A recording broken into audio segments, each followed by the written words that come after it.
Saudações, diletos discentes, aqui quem vos fala, professor Éder Souza Teixeira, disciplina Linguagens, Códigos e Suas Tecnologias, Unidade Escolar Estado de São Paulo, segundo ano. Sem delongas, nós vamos continuar ao estudo das gerações da poesia romântica brasileira com a segunda geração, ok? Bons estudos a todos. Então, a segunda geração do romantismo, ela é também chamada pela alcunha de mal do século, que é uma geração com medo de amar, que vai tratar de temas como a infância, como a melancolia, como a depressão, como a tristeza profunda. Também conhecido como geração ultra-romântica. Por quê?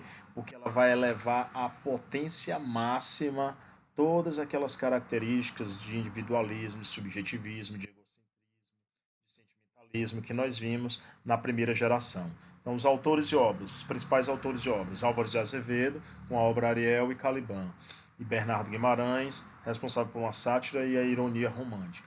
O Álvares de Azevedo escreveu A Leira dos 20 Anos, que esse livro, dividido em duas partes, é o único livro dele de poemas, onde um dos textos mais importantes do mal do século brasileiro vão configurar lá.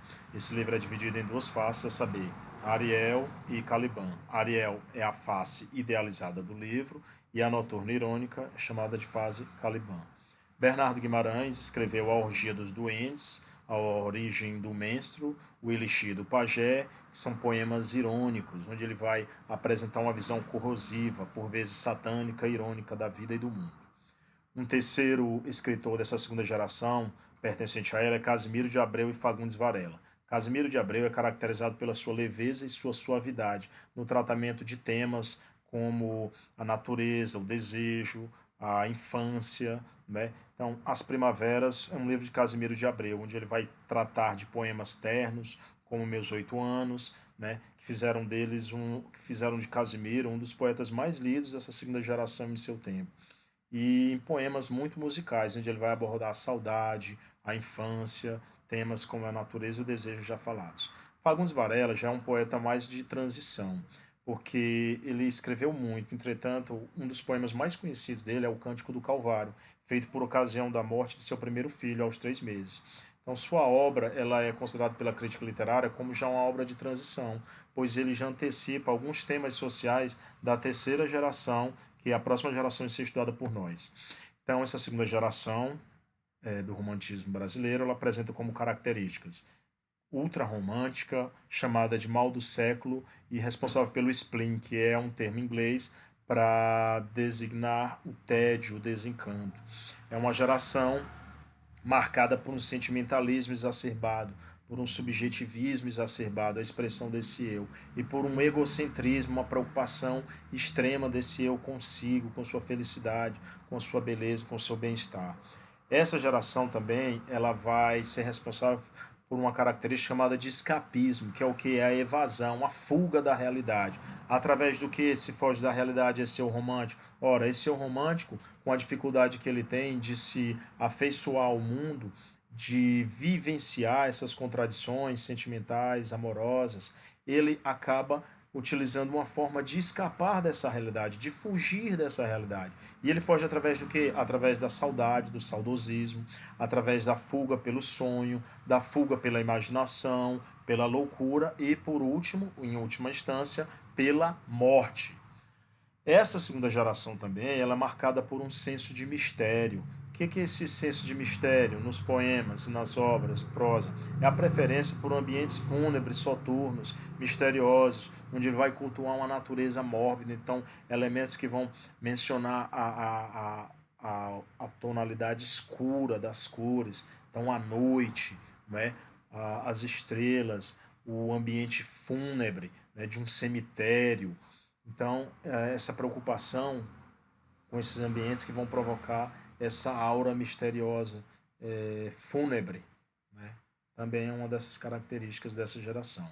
Uma outra característica é a idealização da mulher. A figura feminina para essa segunda geração ela é uma figura inacessível. Ela sempre aparece miscuída, com um sonho, uma figura diáfana, um anjo, né? Inalcançável, inacessível. E os temas tratados como a solidão, pessimismo, a saudade, a depressão e a morte. Então vamos,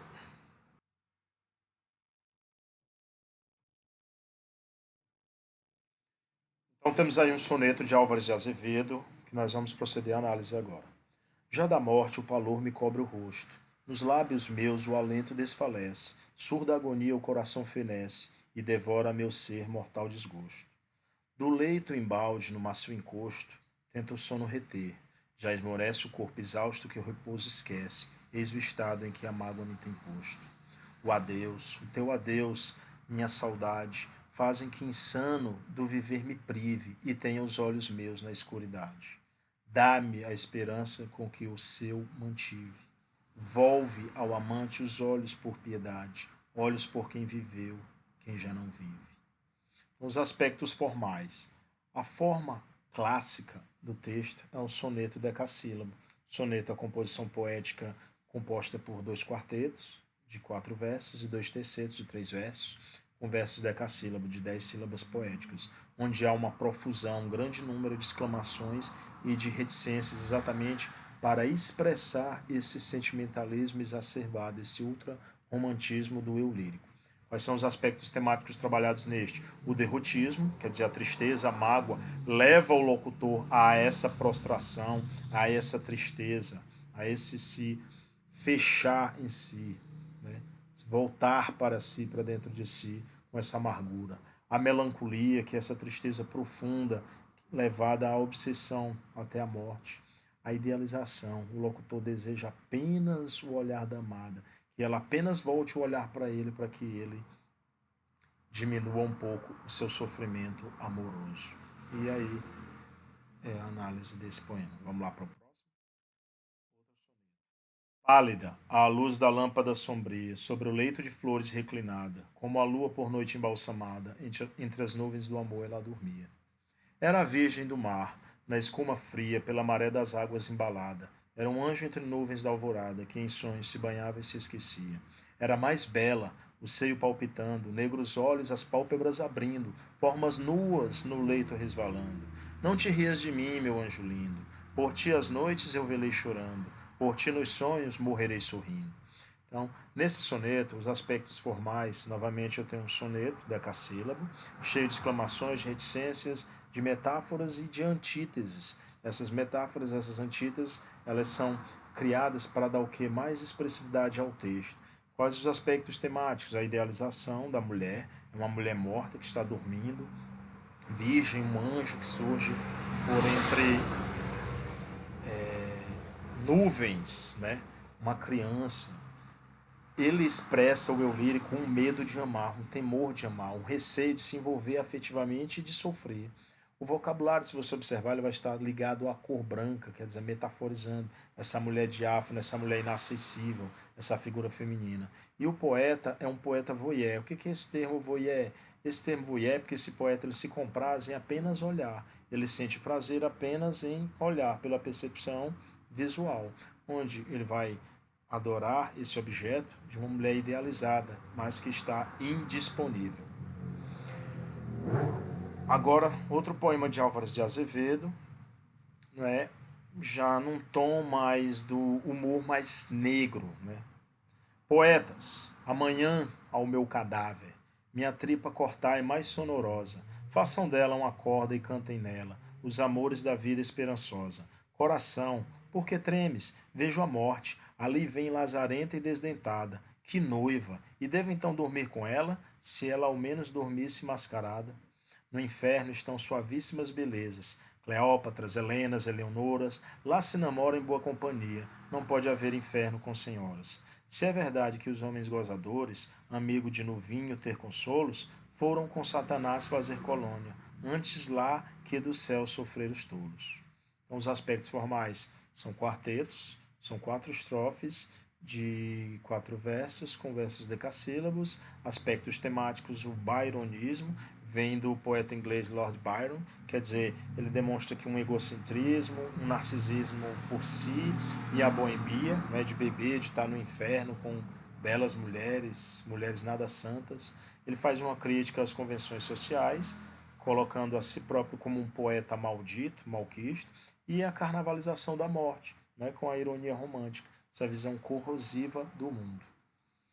Outro soneto, Eu durmo e vivo ao sol como um cigano, fumando meu cigarro vaporoso. Nas noites de verão namoro estrelas. Sou pobre, sou mendigo e sou ditoso. Ando roto, sem bolsas nem dinheiro, mas tenho na viola uma riqueza. Canto à lua de noites serenatas, e quem vive de amor não tem pobreza. Não invejo ninguém, nem ouço a raiva, nas cavernas do peito sufocante, quando à noite na treva em mim se tornam os reflexos do baile fascinante. Namoro e sou feliz dos meus amores. Sou garboso e rapaz, uma criada abrasada de amor por um soneto. Já um beijo me deu subindo a escada.